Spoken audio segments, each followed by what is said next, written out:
Hello, I'm Emre from Density, and today we're going to talk about validating whether a team really needs the additional space they're requesting.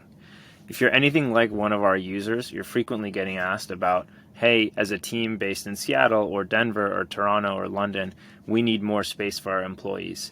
And historically, that's been a really contentious discussion because there's not really good data about how many people are actually using a space or what might be the reasons behind why a team asks for more space. And Density Atlas, together with our radar-based sensing system, helps ground that discussion in data. So I want to talk through a couple ways that our users are using this for those what used to be pretty heated conversations. When a team asks for more space, and let's take our San Francisco office as an example, there's multiple layers that might be driving that ask. One, just off the bat, is how many people are showing up against the target headcount. And you can see for our SF office that we're pretty frequently below our target headcount of 23, which is what the office is designed for.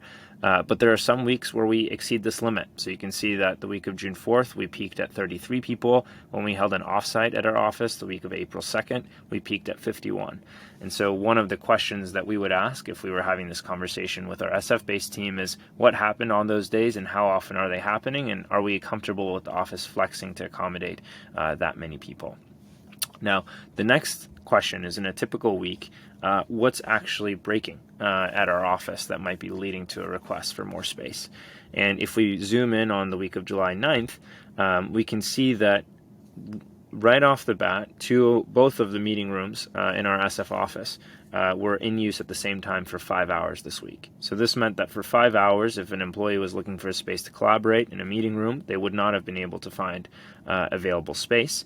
But Density Atlas also points out to us that 38% of the meeting room usage this week was by just one person. If we combine that with 1 to 2 people, it ends up being 59% of the meeting room usage.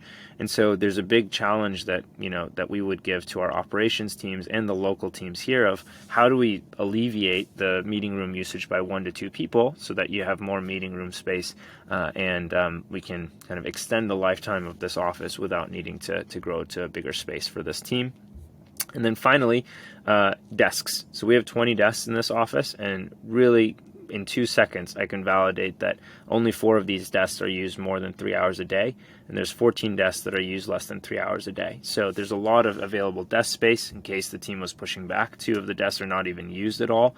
And so this might also be an opportunity to remove some of these desks and put in 1 to 2 person pods that are relatively low cost to alleviate some of this meeting room usage. And again, these are all the different levers we now have, given that we have the visibility that Atlas provides to tackle this we need more space problem.